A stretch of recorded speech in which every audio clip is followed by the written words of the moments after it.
नमस्कार दोस्तों, आज हम हिंदी व्याकरण के एक बहुत ही महत्वपूर्ण अध्याय विराम चिन्ह पर चर्चा करेंगे। विराम चिन्ह लेखन को स्पष्ट और सरल सही बनाने के लिए उपयोग किए जाते हैं। बिना विराम चिन्ह के वाक्य का अर्थ बदल सकता है। यह टॉपिक की जैसे UPSC, PCS, LG, LT grade, TGT, PGT, UP TET, C TET, UPSI, UPP, SSC, bank, railway, BEd entrance सभी परीक्षाओं के लिए बहुत ही उपयोगी होगी ये क्लास। हम जिस पे आज हम चर्चा करेंगे, जो हमारे टॉपिक्स क्या क्या होंगे, जैसे विराम चिन्ह क्या है, कौन कौन से हैं, और पूर्ण विराम, अल्प विराम, प्रश्नवाचक चिन्ह, विस्मयादि बोधक चिन्ह, उद्धरण चिन्ह, योजक चिन्ह, कोष्टक, अवतरण चिन्ह, अर्धविराम। ठीक है, तो इन सभी टॉपिक्स पे हम चर्चा करेंगे। जो जितने भी विराम चिन्ह हैं उनको हम इस वीडियो में देखेंगे एमसीक्यू के माध्यम से। तो चलिए शुरू करते हैं आज का क्लास। तो आज का जो मेरा पहला क्लास है विराम चिन्ह का, तो आज का पहला क्वेश्चन जो है, निम्नलिखित में सही चिन्ह को युक्त वाक्य को चुनाव कीजिए। इसका जो सही जो आंसर कौन सा हो जाएगा, इसमें पूछा क्या है, विराम चिन्ह। तो विराम चिन्ह इसमें कौन सा है सही है, तो ये सुनो, सुनो वह गा रही है, ये विराम चिन्ह है, इसका ए इसका सही आंसर है। तो आपको हम थोड़ा जितने विराम चिन्ह हैं उनको पहले हम एक बार देख लेते हैं, उसके बाद हम क्वेश्चन को सॉल्व करते हैं। बस एक मिनट। जैसा कि आपको दिख रहा होगा, विराम चिन्ह के जो भेद पहले कौन कौन से हैं वो देख लेते हैं। श्री कामता प्रसाद गुरु ने विराम चिन्ह 20 बताए हैं, जो ये निम्न प्रकार से हैं। नंबर 1 है अल्पप्राण। अल्पप्राण हम क्या है, इस तरीके से साइन होता है, अल्पप्राण का होता है। नंबर 2 अर्धविराम। नंबर 3 पूर्ण विराम है जो, और नंबर 4 प्रश्नवाचक चिन्ह है। नंबर 5 आश्चर्य चिन्ह है। आश्चर्य विस्मय, इसको हम विस्मयादि बोलते, विस्मयादि चिन्ह भी बोलते हैं। नेक्स्ट क्वेश्चन जो नेक्स्ट पॉइंट है हमारा, निर्देशक चिन्ह यानी डैश, ये निर्देशक चिन्ह है। संयोजक चिन्ह यानी योजक या सामासिक चिन्ह, इसको ये बोलते हैं। कोष्टक चिन्ह, इसको कोष्टक चिन्ह बोलते हैं, जो 3 कोष्टक चिन्ह है। नंबर 8 है जो अवतरण चिन्ह, और इसको उद्धरण चिन्ह बोलते हैं। 9वां पॉइंट है उपविराम यानी अपूर्ण विराम है, जो इस प्रकार है, श्री विसर्ग के समकक्ष बताकर मान्यता देने की भी बात करते हैं। 10वां है विवरण चिन्ह। इस जो चिन्ह जो है विवरण चिन्ह का है, जो साइन बना हुआ है, पुनरुक्ति सूचक चिन्ह। इसमें क्या है, पुनरुक्ति से बचने के लिए इसका प्रयोग किया जाता है। लाघव चिन्ह यानी संक्षिप्त सूचक चिन्ह को, इसको इस तरीके से जो होता है, क्या लाघव चिन्ह इसको बोलते हैं। लोप चिन्ह, और इस तरीके से पाल चिन्ह यानी रेखिका चिन्ह, अगर इस तरीके से आपको लिखा मिलता है, दिखता है चिन्ह, तो ये पाद चिन्ह है यानी रेखिका चिन्ह। 15वां है दीर्घ उच्चारण चिन्ह, जो इस टाइप में बना होता है, इसको क्या बोलते हैं हमें, दीर्घ उच्चारण चिन्ह। ठीक, जैसे ओम है, राम है।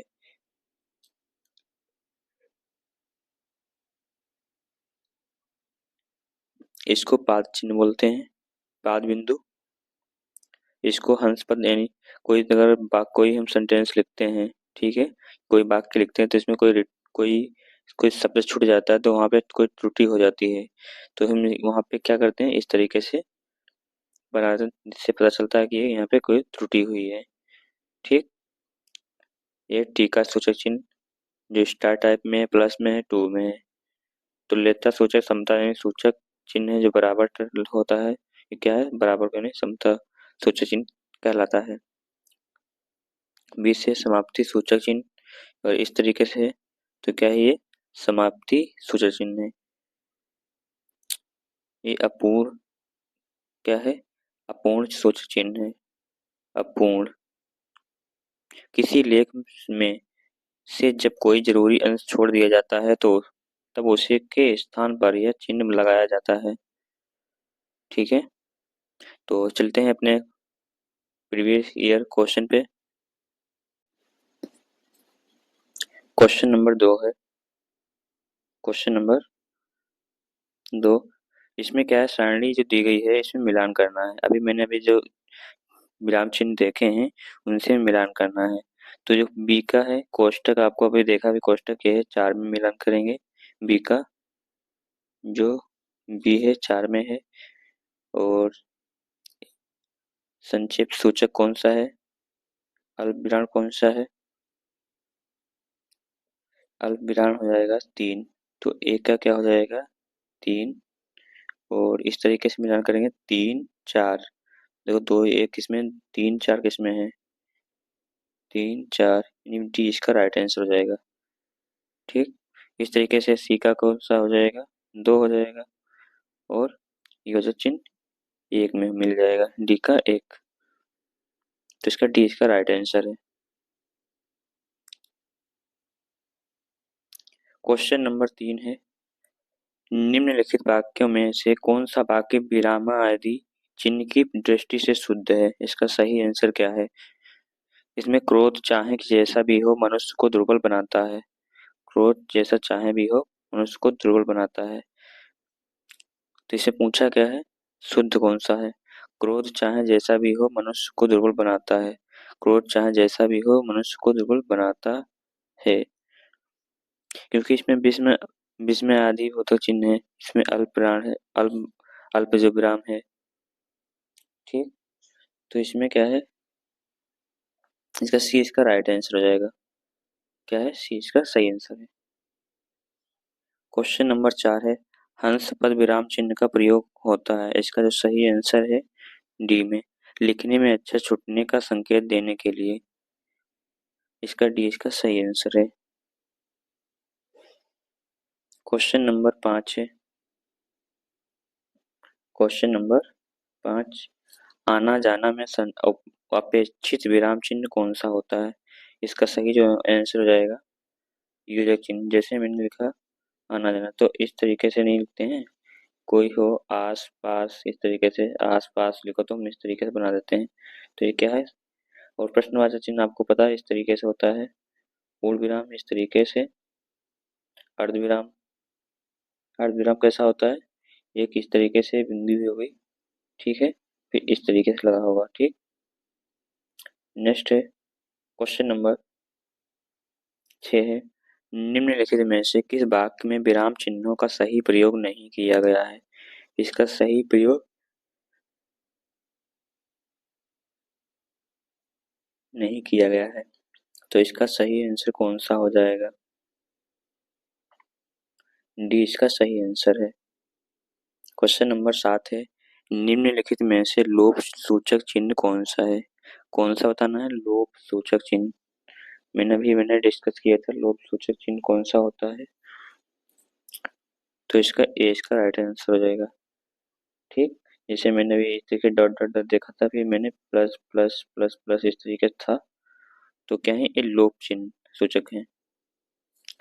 नेक्स्ट क्वेश्चन है, क्वेश्चन नंबर 8 है, क्या कोई तारे गिन सकता है, वाक्य में किस चिन्ह का प्रयोग किया गया है। इसका जो सही आंसर हो जाएगा प्रश्नवाचक चिन्ह, यानी प्रश्न सूचक चिन्ह है। इसमें क्या है, यानी क्वेश्चन किया जा रहा है, प्रश्न किया जा रहा है, इसलिए इसमें प्रश्नवाचक यानी प्रश्न सूचक चिन्ह हो जाएगा। नेक्स्ट क्वेश्चन है, क्वेश्चन नंबर 9 है, कोष्टक में दिए गए अल्प विराम का नाम कौन सा है। इसका सही आंसर हो जाएगा अर्धविराम।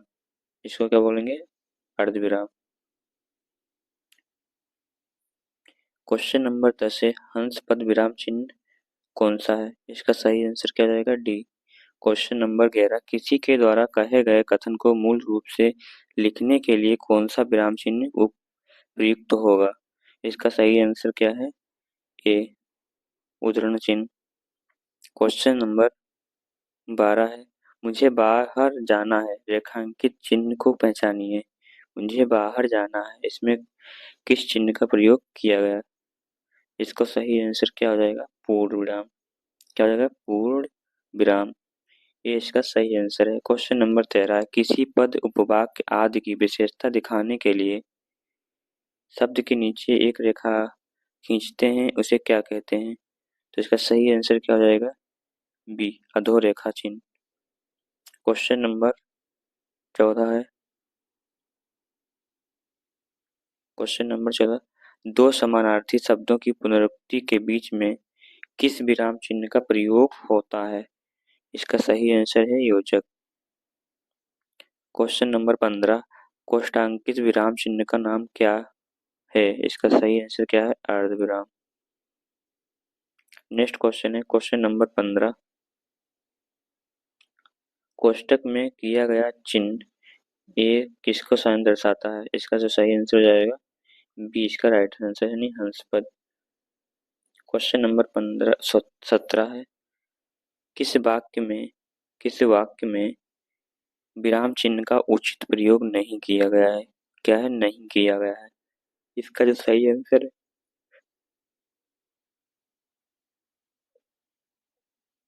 सी इसका राइट आंसर है। क्या है? सी इसका सही आंसर है। क्वेश्चन नंबर 18 जिस चिन्ह बना हुआ है विराम चिन्ह किसको प्रयुक्त करता है? इसका सही आंसर क्या हो जाएगा? संयोजक चिन्ह। डी इसका राइट आंसर है। क्वेश्चन नंबर 19 जहां वाक्य की गति अंतिम रूप ले ले विचार के तार टूट जाएं वहां किस चिन्ह का प्रयोग किया जाता है? इसका सही जो आंसर है डी पूर्ण विराम। क्वेश्चन नंबर 20 किसी की कही हुई बात को स्पष्ट करने के लिए वाक्य के अंत में किस चिन्ह का प्रयोग करते हैं? इसका सही आंसर क्या हो जाएगा? डी विवरण। क्वेश्चन नंबर 21 है किसी अक्षर या शब्द या पर विशेष बल देने के लिए किस चिन्ह का प्रयोग किया जाता है? इसका सही जो आंसर क्या हो जाएगा? ए इकहरा उदाहरण। क्वेश्चन नंबर 22 निम्न में प्रश्नवाचक चिन्ह कौन सा है? इसका सही आंसर क्या हो जाएगा? प्रश्नवाचक चिन्ह कौन सा हो जाएगा? ये इसका राइट आंसर है। क्वेश्चन नंबर 23 निम्नलिखित में से निर्देशक चिन्ह कौन सा है? इसका सही जो आंसर है डी। क्वेश्चन नंबर 24 निम्न में से कौन सा विराम चिन्ह का प्रकार नहीं है? तो इसका सही आंसर क्या हो जाएगा? सी उपदेशक। क्योंकि निर्देशक होता है, लागू होता है, विवरण होता है, लेकिन उपदेशक कोई चिन्ह ही नहीं होता है, इसलिए ये गलत है। Next question question number 25 question number 25 जो है निम्नलिखित में से कौन सा अल्प विराम चिन्ह है? इसका सही आंसर क्या हो जाएगा? सी। क्वेश्चन नंबर 26 रेखांकित चिन्ह कौन सा है? इसका सही जो आंसर हो जाएगा ए लोभ सूचक चिन्ह। क्वेश्चन नंबर 27 दो समानार्थी शब्दों की पुनरुक्ति के बीच में किस विराम चिन्ह का प्रयोग होता है या किया गया है? इसका सही आंसर क्या हो जाएगा? सी योजक। क्वेश्चन नंबर 28 है निम्नलिखित चिन्हों में से पूर्ण विराम को पहचानिए। इसका सही आंसर क्या हो जाएगा? ए ये प्रश्न सूचक चिन्ह है, ये अर्धविराम है और ये कौन सा हो जाएगा? योजक चिन्ह। नेक्स्ट क्वेश्चन है क्वेश्चन नंबर 29 उद्धरण चिन्ह का प्रयोग कहाँ होता है? इसका सही आंसर क्या हो जाएगा? सी जब किसी स्थान जब किसी के कथन को ज्यों का त्यों उद्धृत किया जाता है तब क्या होता है? उद्धरण का चिन्ह का प्रयोग किया जाता है। क्वेश्चन नंबर 30 है मनोविकार सूचक शब्दों वाक्यांशों तथा वाक्यों के अंत में किस चिन्ह का प्रयोग होता है? इसका सही आंसर हो जाएगा ये विस्मय बोधक चिन्ह। क्वेश्चन नंबर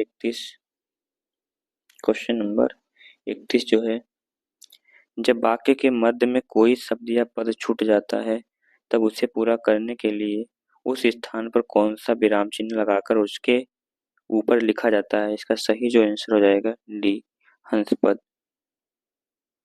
जो इस प्रकार होता है ना, इस तरीके से जो तो क्या होता है? हंसपद। क्वेश्चन नंबर 32 क्या है, मिलान करना, सम्मिलित करना है। तो इसमें आदि बोधक चिन्ह कौन सा हो जाएगा, ई में मिल जाएगा। अर्ध विराम कौन सा हो जाएगा, आ हो जाएगा। अल्प विराम कौन सा हो जाएगा, ठीक। और ये कौन सा बचा है, निर्देशक चिन्ह, ए इसमें मिल जाएगा। तो इसका सही जो आंसर क्या हो जाएगा, बी इसका राइट आंसर है। क्वेश्चन नंबर 33, अर्ध विराम का चिन्ह कौन सा है, अर्ध विराम का चिन्ह कौन सा है, इसका सही जो आंसर हो जाएगा बी। क्वेश्चन नंबर 34, वाक्य में क्षण भर ठहराव के लिए प्रयुक्त किया जाता है, कौन सा सही चिन्ह होगा, अल्प विराम, अल्प विराम। क्वेश्चन नंबर 35, और से पहले किस चिन्ह का प्रयोग नहीं होता है, इसका सही आंसर क्या हो जाएगा, डी ये सभी। पूर्ण विराम, अल्प विराम, प्रश्नवाचक चिन्ह जो होता है, ठीक। क्वेश्चन नंबर 26 है, सॉरी 36 है, विस्मयादिबोधक जो चिन्ह है, इसका सही आंसर क्या हो जाएगा, डी। क्वेश्चन नंबर 37, कोष्टकित विराम चिन्ह क्या है, इसका सही जो आंसर हो जाएगा बी, अर्ध विराम चिन्ह। क्वेश्चन नंबर 38 जो है, निम्नलिखित में से कौन सा संयोजक चिन्ह है, इसका सही आंसर हो जाएगा सी। क्वेश्चन नंबर 39, सुख दुख के बीच लगने वाला चिन्ह कौन सा है, इसका सही जो आंसर है बी, योजक चिन्ह। क्वेश्चन नंबर 40, आकाश पाताल के बीच लगने वाला चिन्ह कौन सा है, इसका सही आंसर क्या हो जाएगा, सी, योजक चिन्ह। क्वेश्चन नंबर 41, क्वेश्चन नंबर 41 जो है, इनमें से किस वाक्य में उचित विराम चिन्ह का प्रयोग हुआ है, इसका सही आंसर क्या हो जाएगा, सी,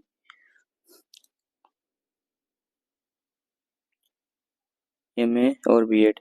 क्वेश्चन नंबर 42 है, निम्न में से एक विराम चिन्ह का प्रकार कौन सा नहीं है, इसका सही आंसर क्या हो जाएगा, उपदेशक। क्योंकि उपदेशक कोई चिन्ह ही नहीं होता है, विवरण होता है, राग होता है, निर्देशक होता है। क्वेश्चन नंबर 43, बिहान कब आया, इस वाक्य में त्रुटि बताइए, इसका सही आंसर क्या हो जाएगा, विराम चिन्ह। क्योंकि क्या है, तो जब कोई प्रश्न किया जाता है तो चिन्ह कौन सा लगता है, इस तरीके से, ठीक। तो इसमें क्या विराम चिन्ह लगा, इसलिए गलत है। क्वेश्चन नंबर 44, क्वेश्चन नंबर 44 जो है, रामू जो बड़ा खिलाड़ी है, कल के उसकी टांग टूट गई, इस वाक्य में उचित विराम चिन्ह कौन सा होगा, इसका सही आंसर हो जाएगा बी। क्वेश्चन नंबर 45, आनंद घर आया, थोड़ी देर रुका और चला गया, इस वाक्य में उचित विराम चिन्ह कौन सा होगा, इसका सही आंसर हो जाएगा अल्प विराम। क्वेश्चन नंबर 46, समानाधिकरण शब्दों के मध्य में किस विकर्ण विराम चिन्ह का प्रयोग होता है, इसका सही जो आंसर हो जाएगा बी, अल्प विराम। क्वेश्चन नंबर 47, क्वेश्चन नंबर 47 जो है, अल्प विराम का प्रयोग इनमें से कहाँ किया जाता है, इसका सही जो आंसर हो जाएगा डी, वाक्य के मध्य में जहाँ बहुत कम ठहराव हो। क्वेश्चन नंबर 48 है, इस चिन्ह का, इस चिन्ह को क्या कहा जाता है, इसका सही आंसर क्या हो जाएगा, अर्ध विराम। क्वेश्चन नंबर 49, इनमें से विवरण चिन्ह कौन सा है, इसका सही जो आंसर क्या हो जाएगा, बी। क्वेश्चन नंबर 50, वाक्य में जहाँ पूर्ण विराम की तुलना में कम रुकना होता है, वहाँ किस चिन्ह का प्रयोग किया जाता है, इसका सही आंसर क्या हो जाएगा, डी, यानी अर्ध विराम। आज के जो हमारे जो 50 क्वेश्चन थे मैंने देखे हैं, और 50 प्लस अभी क्वेश्चन हैं। अब हम अगले वीडियो में 50 क्वेश्चन लेकर आएंगे। तो वीडियो आपको कैसा लगा है, आप लोग वीडियो को लाइक शेयर सब्सक्राइब कर लें, ताकि आपको समय से वीडियो प्रोवाइड हो जाए। तो फिर मिलते हैं अगले वीडियो में, क्योंकि अभी इसका ये पार्ट 1 था, इस विराम चिन्ह का, अभी पार्ट 2 है, ये भी एक वीडियो में 50 क्वेश्चन और लेकर आ रहे हैं, ठीक है। फिर मिलते हैं अगली वीडियो में, आज के लिए इतना, थैंक यू।